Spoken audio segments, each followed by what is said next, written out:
CM Pushkar Singh Dhami आज लेंगे बैठक। लोक निर्माण, नागरिक उड्डयन, उद्योग और परिवहन विभाग की करेंगे समीक्षा। मुख्य सचिव सहित अधिकारियों से मंथन।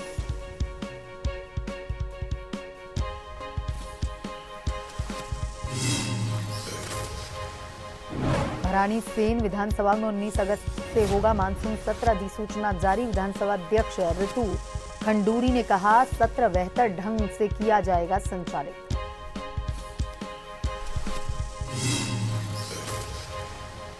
उत्तराखंड में पंचायत चुनाव का रण, पार्टियों ने समर्थित प्रत्याशियों के लिए प्रचार में लगाई ताकत। सीएम धामी ने कहा, जनता विकास के नाम पर करेगी वोट।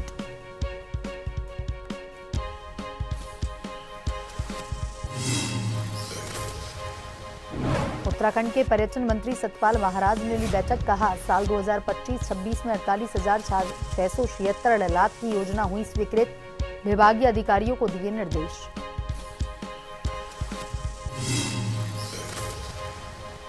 हरिद्वार में कांवड़ यात्रा का आखिरी दिन, गंगा घाटों पर कांवड़ियों का बड़ा सैलाब। 12 दिन में 3,56,00,000 कांवड़िए लेकर जा चुके हैं जल।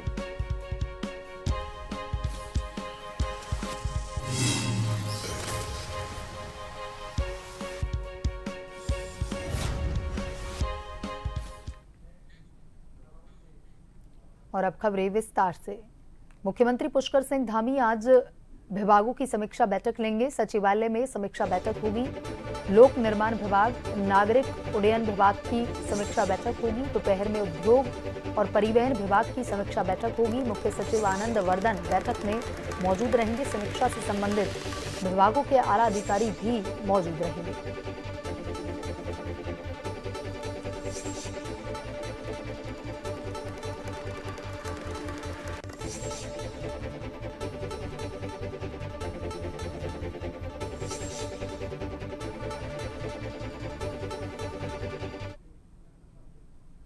वहीं भरानी सेन विधानसभा में 19 अगस्त से होगा सत्र। मानसून सत्र करने के लिए विधानसभा ने अधिसूचना जारी की। भरानी सेन विधानसभा में सत्र के लिए हो रही हैं तैयारियां।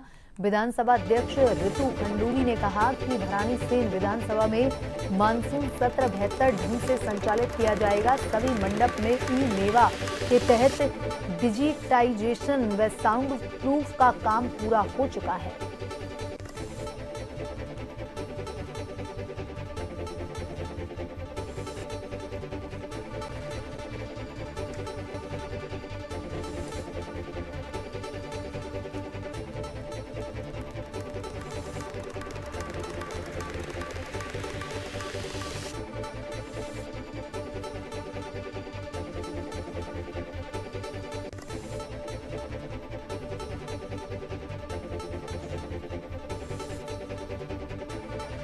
भरानी सेन विधानसभा में 19 अगस्त से सत्र होगा। मानसून सत्र करने के लिए विधानसभा ने अधिसूचना जारी कर दी है।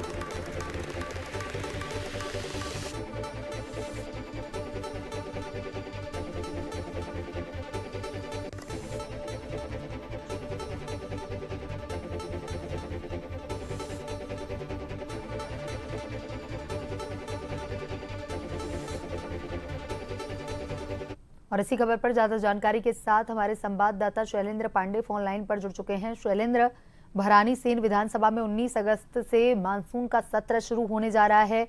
विधानसभा की अध्यक्ष ने इसे लेकर के अधिसूचना जारी कर दी है, क्या कुछ अपडेट है? बिल्कुल श्वेता, बता दें कि विधानसभा का सत्र जो है उत्तराखंड का वो ग्रीष्मकालीन राजधानी जो गैरसैंण है वहां पर 19 से और 22 तारीख तक प्रस्तावित है, वहां पर होगा।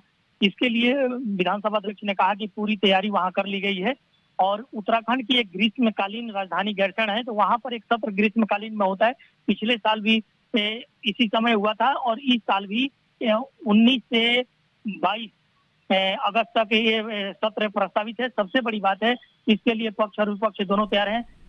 अगर विधायकों की बात की जाए तो विधायकों की तरफ से करीब 400 से ज्यादा प्रश्न लगाए जा चुके हैं और इन पर महत्वपूर्ण कई विषय हैं जिस पर सत्र में चर्चा होगी। अगर विपक्ष की बात करें तो विपक्ष के द्वारा बार बार ये कहा जाता है कि जो सत्र है, सत्र की अवधि कम रहती है, सत्र की अवधि को और बढ़ाया जाना चाहिए ताकि जितने जो प्रश्न है उस पर चर्चा की जा सकते। वहीं पक्ष की तरफ से कहा जाता है कि अगर विपक्ष का रवैया सही रहेगा तो जितने सवाल हैं उनको लेने में कोई नहीं है, उन पर चर्चा करने में कोई दिक्कत नहीं आएगी। श्वेता जी शैलेंद्र, तमाम जानकारी के लिए धन्यवाद।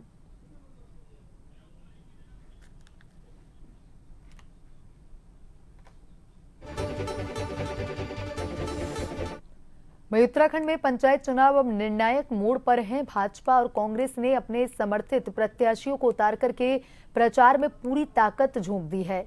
भाजपा संगठन ने बूथ स्तर पर कार्यकर्ताओं को सक्रिय कर दिया है, जबकि प्रत्याशी घर घर जाकर जनसंपर्क कर रहे हैं। मुख्यमंत्री पुष्कर सिंह धामी ने इस मौके पर कहा कि देवभूमि उत्तराखंड की जनता ने हमेशा राष्ट्रवाद और विकास को प्राथमिकता दी। उन्होंने कहा, हर चुनाव चाहे लोकसभा हो, विधानसभा हो या स्थानीय निकाय, जनता ने भाजपा को आशीर्वाद दिया। सीएम ने कहा कि सरकार का उद्देश्य अंतिम छोर पर खड़े व्यक्ति तक योजनाएं पहुंचाना है और इस बार भी जनता विकास के नाम पर वोट करेगी।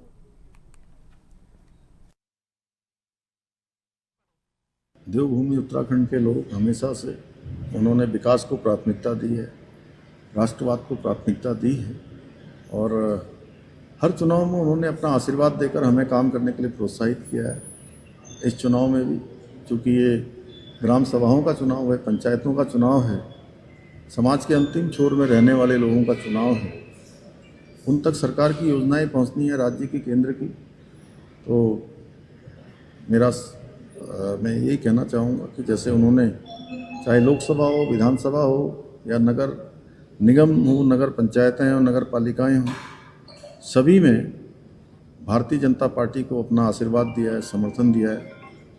पंचायतों में भी वही समर्थन देकर हमको और तेज गति से राज्य के विकास के लिए अपना आशीर्वाद देंगे। उत्तराखंड के पर्यटन मंत्री सतपाल महाराज ने विभागीय अधिकारियों के साथ पर्यटन विभाग की समीक्षा की। मीडिया से बातचीत करते हुए सतपाल महाराज ने कहा कि प्रदेश में चल रही विभिन्न योजनाओं के लिए वित्तीय वर्ष 2025-26 में 48,676 लाख की योजनाएं स्वीकृत हुई हैं। मेहासू मंदिर में मास्टर प्लान के तहत 10 अलग अलग कार्य किए जा रहे हैं। मानस खंड मंदिर माला मिशन के तहत 48 मंदिरों का चयन किया गया है और 16 मंदिर लिए गए हैं। अधिकारियों को निर्देश दिए गए कि मानस खंड मंदिर माला मिशन की तर्ज पर केदार खंड मंदिर माला मिशन पर भी कार्य किया जाए, जिससे अन्य मंदिरों को विकसित किया जा सके। वहीं केची धाम में ट्रैफिक व्यवस्था को देखते हुए बाईपास बनाने की प्रक्रिया को और गति दी जाने की जरूरत है। मुक्तेश्वर में कार पार्किंग और हेलीपैड के लिए पर्यटन विभाग ने जगह मांगी है।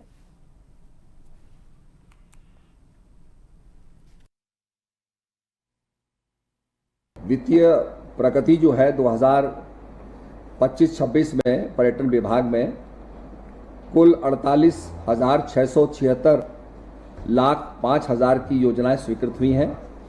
महाशु देवता का हनोल में 10 से अधिक कार्य चल रहे हैं, जैसे वीआईपी लॉन्ज है, धर्मशाला है और यज्ञशाला है, दुकानें हैं, पेविलियन निर्माण है, इसके काम चल रहे हैं।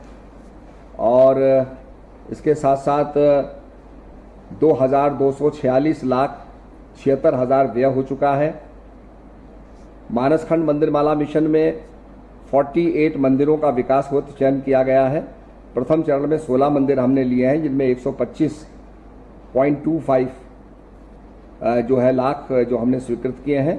प्रशासनिक स्वीकृति जो है 51 करोड़ 14 लाख की धनराशि जारी की गई है। 6 मंदिरों का कार्य प्रारंभ है, तो इस पर कार्य किया जा रहा है। और मैंने ये भी आग्रह किया है कि इसी मानसखंड मंदिर माला के मिशन के तहत केदार खंड मंदिर माला मिशन भी जो है बनाया जाए।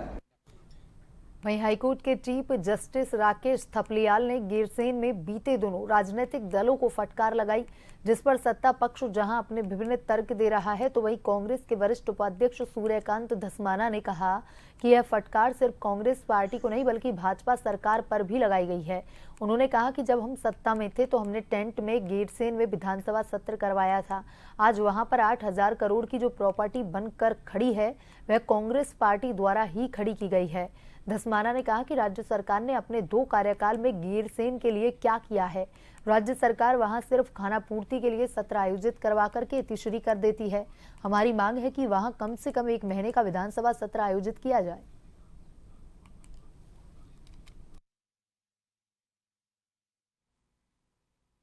कांग्रेस ने क्यों नहीं बनाया 2012 के बाद? कांग्रेस ने, हरीश रावत जी ने राजधानी क्यों नहीं बनाई? तो मैं साफ कहना चाहता हूं अंग्रेजी में कहावत है, Rome was not built in a day. Rome एक दिन में खड़ा नहीं हुआ था। किसी शहर को बनने में, किसी राजधानी को बनने में समय लगता है, और कांग्रेस ने शुरुआत कर दी थी, कांग्रेस उसको अंजाम तक पहुंचाती, हम सत्ता में नहीं रहे। पिछले 8.5 साल से भाजपा सत्ता में है, अब जा रहे हैं गैरसैंण, लेकिन 4 दिन के लिए जा रहे हैं। शर्म आनी चाहिए। राज्य में इतने सारे विषय हैं, पूरे प्रदेश आपदा से जूझ रहा है, पूरे प्रदेश के अंदर शिक्षा की हालत बुरी है, 1488 स्कूल बंद होने वाले हैं, उच्च शिक्षा की हालत खराब है, स्वास्थ्य सेवाओं की हालत खराब है, पूरे प्रदेश के अंदर बेरोजगारी चरम पर है। ये सारे विषय क्या 4 दिन में इन पे चर्चा हो जाएगी? विधानसभा में चर्चा नहीं हो सकती 4 दिन में। चर्चा के लिए 1 महीने का कम से कम सत्र होना चाहिए। जो सरकार 1 महीना में बैठने को तैयार नहीं है, वो पूर्णकालिक राजधानी क्या बनाएंगे?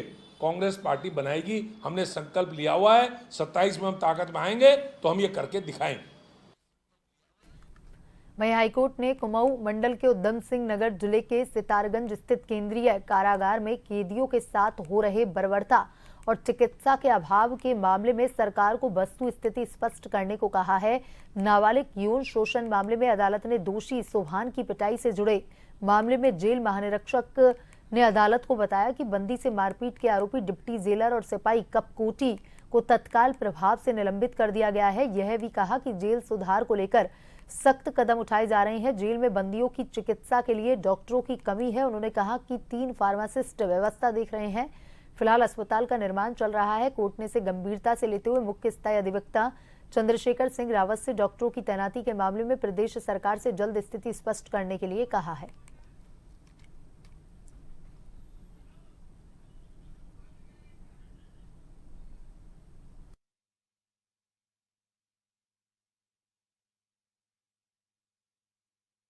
उत्तराखंड राज्य आंदोलन के चर्चित रामपुर तिराहा कांड मामले में न्यायमूर्ति पंकज पुरोहित की एकल पीठ के समक्ष 4 अगस्त को सुनवाई होगी। आंदोलनकारियों के अधिवक्ता रमन साहा ने बताया कि इस मामले में 7 महिलाओं के साथ दुष्कर्म हुआ था, जबकि 17 अन्य को प्रताड़ित किया गया था। मामले में मुख्य आरोपी मुजफ्फरनगर के तत्कालीन जिलाधिकारी अनंत कुमार सिंह और साथ ही अन्य आरोपियों के मामले सीबीआई की ओर से मुजफ्फरनगर कोर्ट को स्थानांतरित कर दिए गए थे। उनकी सुनवाई अब तक लंबित है।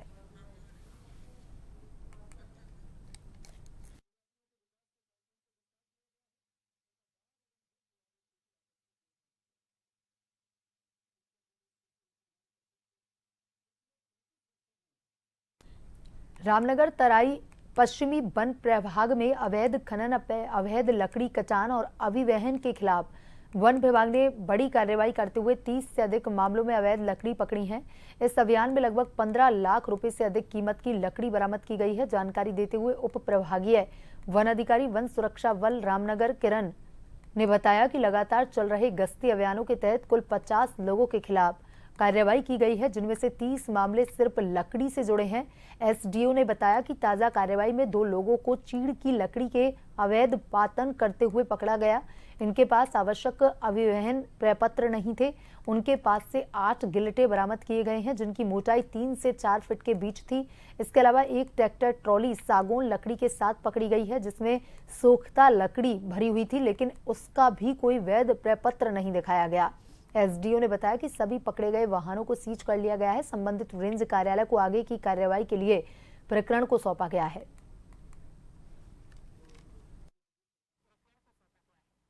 जी बिल्कुल, ये वन सुरक्षा बल तराई पश्चिमी वन प्रभाग डीएफओ सर के निर्देशन में हम लगातार पिछले 6 माह से सभी अवैध पातन, अवैध अभिवहन, अवैध खनन, अवैध शराब की भट्टी सबके रोकथाम हेतु प्रयासरत हैं और प्रतिबद्ध भी हैं, आगे करते रहेंगे। अभी अगर मैं आपको पिछले 6 माह का बताऊं तो इसमें टोटल तो हमने लगभग 40 से 50 केसेस पकड़े हैं। लकड़ी केस में 30 केसेस हैं और आज की डेट में अभी आज ही 2 केसेस और पकड़े गए हैं, जिसमें चीड़ की लकड़ी बरामद हुई है, उस पर कोई वैध प्रपत्र वो नहीं दिखा सका, और 8 गिलटे हैं, वो 3 से 4 फीट गोलाई के हैं। इसके अलावा एक और ट्रैक्टर ट्रॉली सागौन की, जिसमें सोख्ता शामिल था, वो भी वैध प्रपत्र नहीं दिखा सका, उसे भी ये आज की डेट का है। इसके अलावा खैर है, सागौन है, 80 कुंटल खैर पकड़ी गई है, खैर स्कॉर्पियो में पकड़ी गई है। तो काफ़ी हमारी तरफ से पूरा प्रयास किया जा रहा है। ये लगभग 10 से 15 लाख अनुमानित अगर आप लगाएं तो इतने हिसाब की लकड़ी होगी। भाई खतीबा आबादी क्षेत्र में जगह जगह मगरमच्छ निकलने की घटनाएं बढ़ती चली जा रही हैं, जिसमें स्थानीय निवासियों में अफरा तफरी का माहौल है। जहां बारिश के मौसम में नदी नालों में पानी उफान पर है, जिस कारण मगरमच्छ नदी नालों से निकल करके आबादी क्षेत्र में पहुंच रहे हैं। वहीं लोगों में मगरमच्छ द्वारा जनहानि होने का भय बना हुआ है। बारिश के चलते इस्लाम नगर में हुसैनी मस्जिद के पास समीप नाले से लगी आबादी के पास मगरमच्छ निकलने से हड़कंप मचा हुआ है। वार्ड नंबर 9 के सभासद ने इसकी सूचना वन विभाग को दी है, जिस पर रेंज अधिकारी जीवन चंद्र उप्रेती के निर्देशन पर वन दरोगा उत्तम सिंह राणा ने गठित टीम के साथ रेस्क्यू अभियान चलाकर मगरमच्छ को मुश्किल से पकड़कर सुरक्षित स्थान पर छोड़ा है। इस दौरान सैकड़ों लोगों की भीड़ मौके पर एकत्रित हो गई।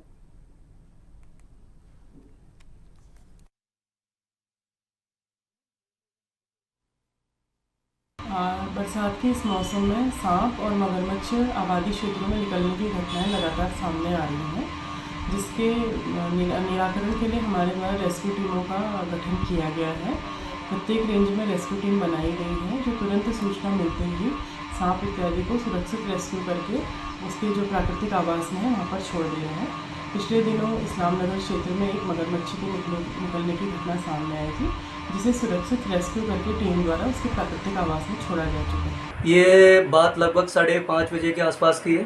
पोकलैंड द्वारा नाले की सफाई की जा रही थी सरकारी स्कूल के पीछे, तो अचानक से 2-3 नाके एक साथ सफाई के दौरान निकल आए, जिसकी वजह से लोगों में अफरा तफरी मच गई। एक नाका जो है वो ऊपर की तरफ भाग पड़ा, जिसके द्वारा पोकलैंड द्वारा उसको उसके पंजे में पकड़ लिया गया और उसके बाद वन विभाग टीम को अवगत कराया इस विषय पे कि ऐसे ऐसा करके नाका पकड़ लिया। उन्होंने रेस्क्यू टीम को वहाँ से भेजा। जब तक रेस्क्यू टीम आई, नाके को खुले एरिया में वार्ड नंबर 7 के एरिया में ले जाके खुले मैदान में हुसैनी मस्जिद के पीछे खुले मैदान में वन विभाग द्वारा उसको रेस्क्यू करवाया गया। हरिद्वार में कावड़ यात्रा का आज आखिरी दिन। गंगा घाटों पर डाक कावड़ियों का सैलाब उमड़ रहा है। 12 दिन के अंदर 3,56,00,000 कावड़ यात्री गंगा जल लेकर रवाना हुए हैं। रविवार और सोमवार को मात्र 2 दिन में 56 लाख कावड़ यात्री हरिद्वार पहुंचे। आज भी करोड़ों की संख्या में कावड़ यात्रियों के पहुंचने की उम्मीद है। इस साल 5 करोड़ से ऊपर कावड़ यात्रियों का आंकड़ा पहुंच सकता है।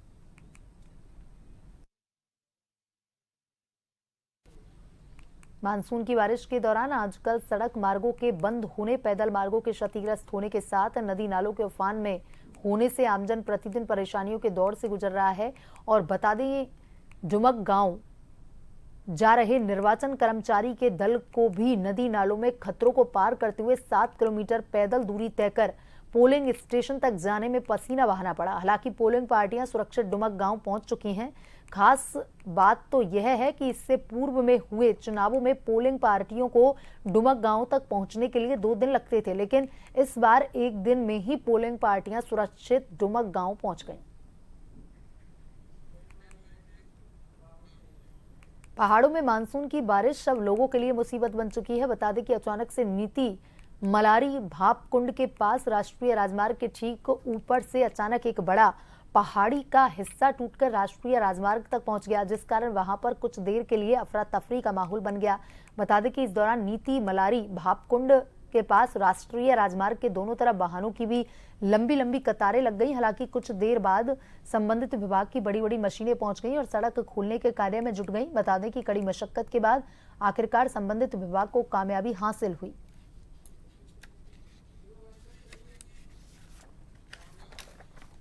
बुलेटिन में अभी तक के लिए इतना ही। बने रहिए जन टीवी के साथ। नमस्कार।